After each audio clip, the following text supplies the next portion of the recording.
night was $11,100. The gate was $700,000.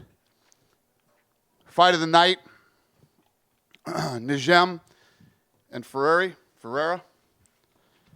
Performance, Dillashaw and Medeiros. Yancey, congratulations. You guys won $50,000. And for those of you that didn't know, the fighters who won on the main card, every one of them won a Harley-Davidson motorcycle. That is awesome. Congratulations. So if you won $50,000 and a motorcycle, good for you. What a night. Who's got the first question? Hey, Dana, you had 4 fighters that ended up not fighting tonight. I'm curious, what pay decisions did you make with those guys? You know, obviously, Barao, Jorgensen, Cejudo, and Berchik. Yeah. What do you mean? You know, he didn't do anything wrong. Sometimes you'll give a guy show money or show and win money. Yeah. Do you know what decisions were made with those 4 fighters? Yeah, well, Barao's not making any money. I mean, I'm not paying Barao. Barao showed up and didn't fight. Cejudo would be in the same boat? Yeah, and most of I think the other kid that didn't make weight. Cejudo. Right, and the other kids will get paid. Show and win for Jorgensen and Berchik. Of course, yeah. Fantastic. The other thing is, obviously, with this week, a big theme seemed to be weight cutting, you know, and the dangers. And obviously, we know it is a tough thing in the sport. So what do you think? Is this a sign that the UFC can or should do anything to get involved in this process? People are looking for solutions to keep these guys safe. What are your thoughts on it? Nobody's ever been hurt from it. I mean, there's only so much we can do. A guy like Renan Barao's been fighting forever. I mean, he's been making weight forever. This isn't like this kid just came into the UFC and now he can't make weight. I mean, these guys, this is what they do. It's part of the job. And if you can't make the weight, you move up. Thank you. And we could for Tony, obviously very entertaining fight, very close fight. At the end of the 3 rounds, how confident were you that you won the fight? Were you sure that you had done enough? I was just pissed I didn't get the finish, man. That's what I came in here to do. I promised you guys a finish. It won't ever happen again. I already know not to leave it in the hands of the judges. I thought I had him finished in the first round with my Darce, but obviously I'm going to have to go back to the drawing board. And I had a little coach in the back actually give me some pointers, so I'm going to go back to the drawing board and practice more. I was going to say, you've shown a tendency, you'll dive for legs and give up position and kind of let guys be on top of you. Is that something that people are trying to coach out of you to say, hey, quick, get up positions like that? Or is that just the way you want to That's just me, baby. That's just what I do. I practice it in the room, and you know what? When I pull that trigger in the practice room, I can do the exact same thing in the octagon. The one thing that I thought was my wrestling was better than him. When he shot in on me and I felt that his power wasn't as strong as some of my practice partners, I immediately kind of changed my game in my head, and my hands kind of just weren't feeling that right. I wanted to wrestle him, but I didn't practice that. So, you know what? I'm going to go back to the drawing board, and next time I'm going to make it full well-rounded MMA. Fantastic. And just real quickly, if I could, for Yancey, obviously a fantastic performance, but a unique finish there at the end. Have you ever hit that version of the choke before, or was that something that just kind of made up on the fly when he turned the way he did? I actually felt it was real tight on when I had the choke, and I just trained with great martial artists. I got good sambo coaches, Val Ignatov and Nick Diaz. So, we take advantage of every situation, and I felt I had that choke, and I was like, I ain't letting this go till that ref pulls me off. Just so you guys know, they transported Joe Soto straight to the hospital, and Dillashaw will be here in a few minutes. Question for Betch Correa. Before the fight, Shayna Baszler had said that, you don't finish anybody, and she kind of made these statements. Did that get in your head at all to go out there and really put it on her and get that finish? Antes da luta, a Shayna falou que você não acabava a luta, que você nunca finalizava. Isso entrou na sua cabeça? Te deu uma motivação entrando nessa luta?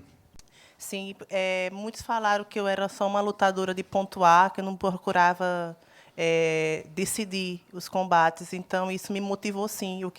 Eu lutei para tentar realmente decidir a luta, não deixar nas mãos, dessa vez, dos árbitros. Yeah, a lot of people were saying that I fight for points, but I wanted to go in here and I wanted to show that I can finish fights, and I can't leave it all in the hands of the judges every time. And you made a very strong statement after the fight and made a statement to Ronda Rousey. Do you feel like now you should be the #1 contender to get that title shot, and maybe give a message to Ronda right now since we got you at the press conference? E você deu aquele recado para a Ronda, você acha que você é a próxima desafiante? E se quiser deixar outro recado para ela? Eu adoraria, sim. O meu sonho é ser a campeã, lutar pelo título e ser a melhor do mundo, né? Então, eu tenho 3 lutas no UFC, estou invicta. Então, assim, eu acho que eu quero lutar com ela, e eu acho que se me der essa oportunidade, eu vou mostrar que eu vou fazer uma grande luta. Eu acredito que eu posso vencê-la, sim. Yes, I'd love to have a chance at the title. I'd love to be champion. I have 3 fights in the UFC. I'm undefeated right now, and I feel that if I had the chance for the title, I would go in there and I would make the most of it. And since he just got here, I'll go ahead and throw the first question to TJ. Congratulations, of course, on the victory. You know, a lot of people saw you kind of in a lose-lose situation here. If you didn't go out and maul this kid in the first round, you know, champion. But talk about Joe Soto, obviously a game performer, and then what it meant to you. I think that's the first time ever someone's finished someone in the 5th round twice, I believe, in UFC history. I knew Joe Soto was a tough fighter. I've practiced with him. 10 weeks ago, he came into our room and practiced with us. You know, I knew he was a tough wrestler, great grappler. You know, I've seen a lot of his fights. You know, Bellator champ. So he's been around, had some great fights. So it was a tough one, man. I mean, to switch my opponent the last minute like that, it was a real stressful situation that I just had to man up and do. And I think that's the positive I took out of it. You know, I mean, it could have been a negative, but for me to start my legacy as champ, I'll take fights on 1 day notice of his opponent's switch and just make the positive out of it and come in, put a smile on my face, and try to perform the best of my abilities. And Joe Soto did a great job tonight. Dana, what do you think is next for Korea now that she's eliminated 2 horsewomen? Yeah, keep rolling, keep fighting. I mean, there's a long list for Rousey waiting right now. So we'll see what happens. She's on the list. Short list, Yeah. or the list? That's a nonetheless? short list, yeah. Okay. And then your overall impressions with a young man like Soto and his performance here tonight. Yeah, he didn't come here to just fight. He came here to win. That kid came in to win. He came in, he fought hard, and I was saying this earlier. I don't think that anybody, not even me or any of my staff, had more pressure on us this weekend than TJ Dillashaw did. You know, his opponent got pulled. The opponent, who's one of the pound-for-pound best in the world, you know, the former champion, gets pulled out an hour and 15 minutes before weigh-ins when he's still cutting weight. And, you know, he accepts that fight. Then he's fighting in his hometown, and the list goes on and on. You know, I think he went in, he carried himself like a champ this whole through this whole thing, defended his title at home, and I think he hit it out of the park tonight. I'm happy for him. Pergunta em português para Beth Correia. Aqui, Beth. Minha pergunta é se você consegue saber o tamanho do feito que você fez hoje à noite, né? Porque você falou que você começou no MMA começou a sua primeira aula de artes marciais foi 3 anos atrás só, e hoje você venceu aí um dos maiores nomes do MMA feminino de todos os tempos. The question for Betchy, do you see what you've done in MMA already? You started training 3 years ago, and you now defeated Shayna Baszler in the UFC. Do you see your progression in the sport? Eu nasci lutadora, só demorei um pouquinho para me encontrar, né? Mas quando eu me encontrei, fluiu muito fácil, né? Então, assim, só o fato eu acho que de estar no UFC, para qualquer atleta, já é um feito histórico. Né? É muito forte o UFC, onde estão os melhores lutadores do mundo. E ter ganhado da China, que é uma das pioneiras, já lutou e venceu das tops. Ela já lutou com as tops 10, né, que estão também no UFC, já lutou com algumas e já conseguiu até vencer. Por exemplo, da Alex, por exemplo, é uma delas. Então, assim, mostra que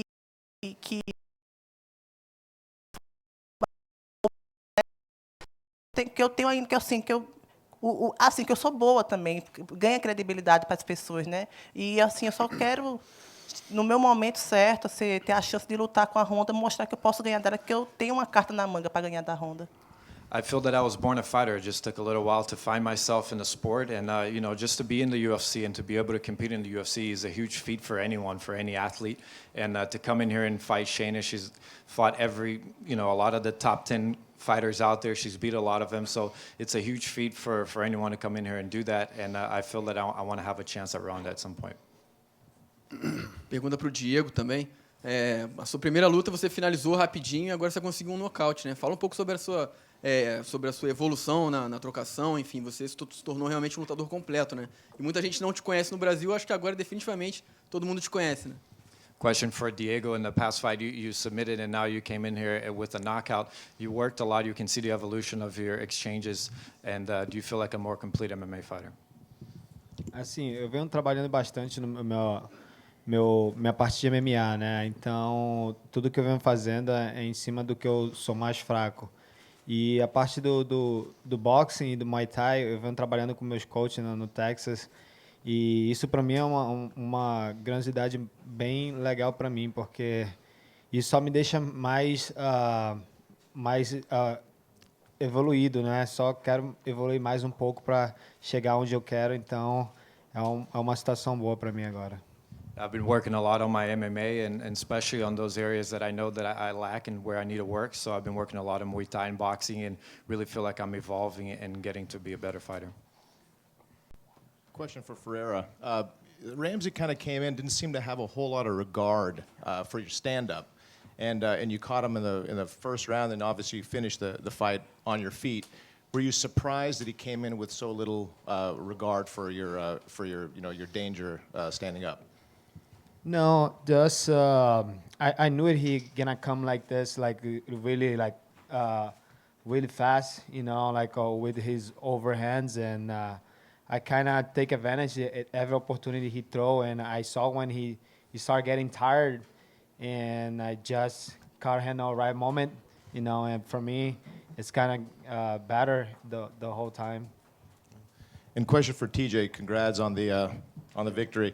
So both fights, Barao and now Soto, finished in the 5th round, 220. I think 226 for Barao. So you like that 220 mark, it seems.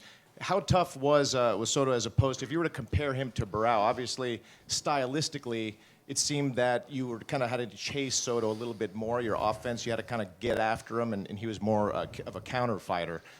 Can you describe that? Yeah, he did a good job with his defense and covering up. I got a little bit too loose sometimes because I was able to be aggressive because he was just covering up, and I wanted to touch. I didn't want to put too much in each punch because I knew he was a good wrestler. I didn't want him to shoot underneath a lot of my punches, so I had to touch a lot more. I had to try to use some angles and where he couldn't get the takedowns. But he was tough, man. He covered up and was throwing good overhand rights, but I should be ready for it because all alpha males got good overhand rights, but took a couple of them. TJ, right over here, TJ.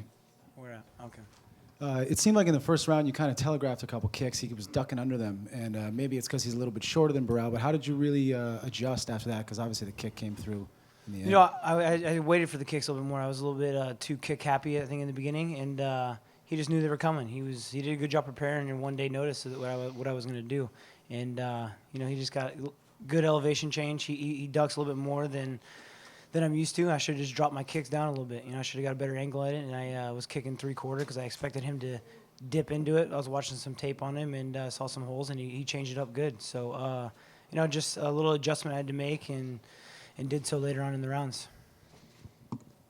TJ, can you talk about that kick itself, the one that pretty much knocked him out on his feet?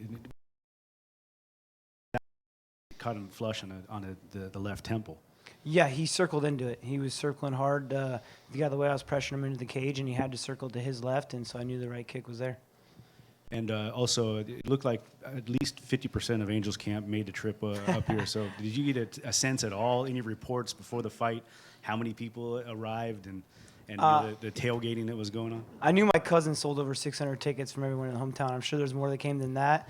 And they were all tailgating today. When I pulled up in the bus, it was amazing to see them all there in the parking lot, and I had a great support. Dana, 600 tickets by this guy. Yeah. We needed it. It was the whole town. Hey, Dana, just a question. Given Joe Soto's gutsy performance tonight, would you say he's in the top 10, top 15? Is the jury still out? Where would you put him? You're asking the wrong guy. You are the people that decide where he sits in the rankings, not me. You got a lot of sway, Dana. I have no idea, man. That's up to you guys. Now, you've got an interesting situation because you got in the next 5 weeks two of the top guys that could come after him fighting, Dominic Cruz, Rafael Sunsao fighting pretty soon. Guy on a roll like a Sunsao with a victory over him, and Dominic Cruz, we don't know how he's going to come back from all this. If they both win, who's got the better case? It's a good problem to have that we're determining who it should be, and then probably whoever doesn't fight TJ will fight Barao, and we'll go from there. And one last question. Betch has been very impressive. Last two fights knocking out. viciously, two of Ronda's teammates. And with Wes not knowing what's going to happen with Carano or Cyborg, or Holly Holm's not ready yet. Katzengano's Does she need Katzengano's still there. Or yeah. does she need a win or two more, you feel? You know, why would she not want to fight? She's going to want to fight. She's going to stay active and busy. You know Ronda. As soon as she started talking, Ronda texted me and said, I want that fight. I want it now. I want it before somebody else beats her. And I said, calm down, lady. You've got other people to fight, and we'll figure it out. So Ronda wants that fight too. So we'll see how this thing plays out. Dana, are you going to try to talk Barao up and He's going to have to do what he thinks is best for him. You know, his 145-pound defense against TJ didn't go too well, and then his coming back for the rematch, he doesn't make weight. You know, it's something he seriously needs to think about. And TJ, can you talk about, I mean, obviously this guy Soto had a huge boost of adrenaline going through him with the title shot. But for you, preparing for Barao the whole time and then having that change, was that the most difficult thing about this fight for you? Absolutely. It was a real stressful night last night. I was up till 1 o'clock doing interviews about Soto. You know, the UFC was at my house coming to do some interviews. But it was just the fact that, you know, you train so much for this one guy, and it's just a mix-up. You know, other than that, I turned it into a positive. It was a crazy situation. I've never had to deal with anything like that before. And you said you want to take some time off. When can you see yourself fighting again? How many more months? I'll be ready whenever they call me. You know, I'll be in there training for Mendez, get ready for Aldo. I'm going to be in the gym. It's not like I'm not going to be training. It's just I want my body to rest a little bit, you know, but we'll see. I'm ready whenever. Thank you. Question for TJ Dillashaw. TJ, you know, in a lot of ways, this was really a carbon copy of your performance against Barao. You won it with hand speed, footwork, combinations, even the fifth-round finish after pitching a shutout on the scorecards. Would we have seen the same blueprint? Was that the game plan if you had fought Barao a second time? I think I could have been a little bit more aggressive on my feet if I was fighting Barao. You know, I feel like Soto's got better wrestling. You know, I had to keep a good distance and be aware of his wrestling. I didn't want him to try to grind the fight out and get me to where he's at his best. You know, so I had to be a little bit more timid of the takedowns. Which, if I would have had a longer camp, I think to train for Soto, I would have been a little more comfortable with it. But it was a one-night adjustment that I had to watch some tape and be aware. You know, he's been taking people down and submitting a lot of people, so I had to be cautious of that. And in the third and the fourth, you landed takedowns, and obviously the stand-up game was working. There was nothing wrong with that. Was that just an attempt to change the tempo and maybe get a finish? Just be a well-rounded fighter. You know, keep mixing things up and keep him guessing. You know, I was doing too much of standing in front of him and banging with him, and I was hearing my coaches saying, using my elevation change to get my shots because it'll confuse him more, and I'm safe on top. You know, I can win my rounds. I was hearing my dad down there saying too, not to be afraid to take him down. You know, so that's in the back of my head thinking, you know, so just to mix it up. A question for Tony Ferguson. Tony, it was a split decision. A close fight. I think a lot of people agree on that. Do you think it was as close as the judges had it? You know what? Like I said before, I left it to the hands of the judges. In the beginning, I was eating them up with kicks. You know what I mean? I probably should have kept to that little strategy. But I tried to change it up and give you guys a show. You know what I mean? I wanted to take some chances so that way you guys know that I'm out there. People wanted to buy this pay-per-view and they wanted to see some stuff. You know, he didn't want to exchange with me. I kept putting the pressure, and he just laid on top of me. You know, I've had other guys in jiu-jitsu where they were trying to pass my guard and everything else, but this guy just laid on top of me. I looked at Herb Dean. I was like, hey, you going to stand us up? You know, nothing else happened. So then, hey, I try to shrimp to the cage and reverse situations sometimes. You know, I was always attacking, going for submissions. Hey, you know what I mean? The judge saw it in my favor. Thank you. You had that signature Darce choke attempt in the first round. You held it for quite a bit. Were you waiting for an adjustment there? Can you take us inside the mechanics of that? Yeah, I was actually in the mechanics of it. Hey, man, he defended really well. What I was trying to do is actually situate myself so I could actually go on top on the other side and come out with kind of like a lion choke on the other side. But he defended really well. He was really slippery on the time because when I put the choke into, the grease from the face actually was in there. And I could feel him slipping out of it. But then I just kind of remained calm. I saw the time, and then I saw my cornermen. They were just like, relax, you know. And I knew I wasn't going to finish him, but I just didn't want to be in a crappy situation. And finally, a question for Dana White. Dana, obviously the chaos of the card shuffling this week, well documented. But when it came down to it, it was a great main card. 4 finishes. The main event was, you know, Joe Soto was a game opponent.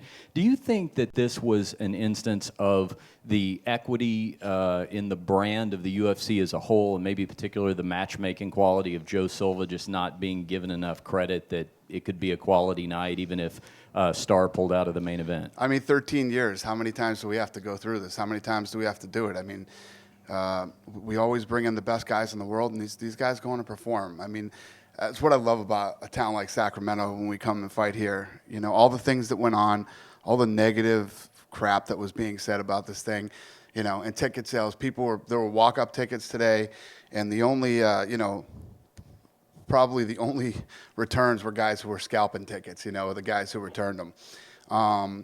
It was amazing. You know, we did a $700,000 gate, and through all the bullshit, here we are. Great night, great fights, and, you know, everybody left here happy. So, been doing it for 13 years. It's not like this is our first year in the fights, and it's like, holy shit, the card was good. This is crazy. Thanks. Thanks. For TJ, obviously Dana has said that Hennon is going to have to win another fight before he can face you again. Are you okay with that? I mean, do you think that's the right choice, or is part of you, you know, you've been focused on this guy so long, there's animosity there, that you'd like to face him next just to maybe put that chapter behind you? Or more. I'm not saying one fight. I'm just saying he's going to have to fight somebody else. He might have to fight more. We'll see how the thing plays out. I agree with him, but you know, I leave it in the hands of the UFC and Dana and what they're going to do. You know, I'm here to be a company man, be a good champion, and do what I need to do. Is it a fight that you want in the future at some point, or have you just kind of put that phase behind you with all this that's happened? For now, it's behind me. You know, I just had to beat Joe Soto. I had to switch my mind up in one day. So, you know, it's always I hate those questions. Who do you want to fight next? You know, it's like, I don't know. I mean, I've just been thinking about one person for the last 10 weeks, you know, and then I had to switch it up last night. So those are the questions I hate the most, is having to pick who I want to fight next. I'd rather just go have some fun tonight, hang out, and we'll figure it out later. And Dana, I hate those questions too, by the way. Just so you know. You mentioned the list of people that's lined up for Ronda Rousey, but I mean, with the Who's way, she going to fight now? Not who's she going to fight, but could you see a situation where Betch kind of moves ahead of some of those people in that list because of the little rivalry that's there, because Ronda wants that fight? No, I don't think that Beth moves up because of the rivalry. I think Beth moves up because of what she did tonight. I mean, that was crazy. The combination, the punches she hit her with. I mean, I haven't seen anything like that since like Baroni Monet, you know? It's crazy. She looked good tonight. That's what's going to get her a fight with Rousey.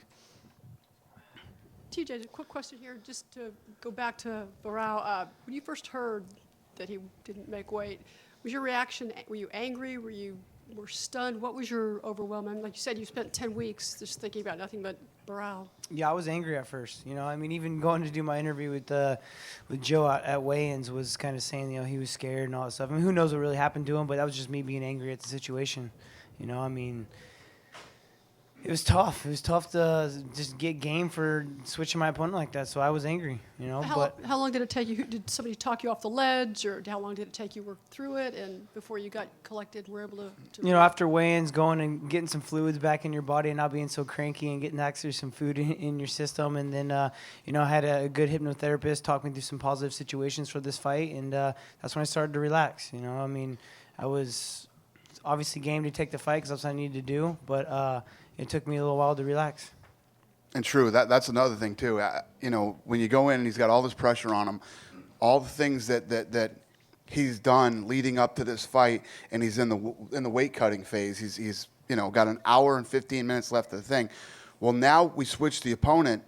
We have to build the whole show all over again.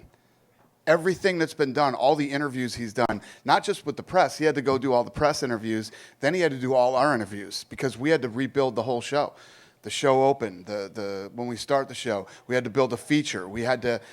Fox needed some stuff. I mean, these guys, him and Soto both, had to work all night to rebuild this show too. So pretty crazy what these guys have been through in the last 24 hours. So how much sleep did you get between? Oh, I got enough sleep.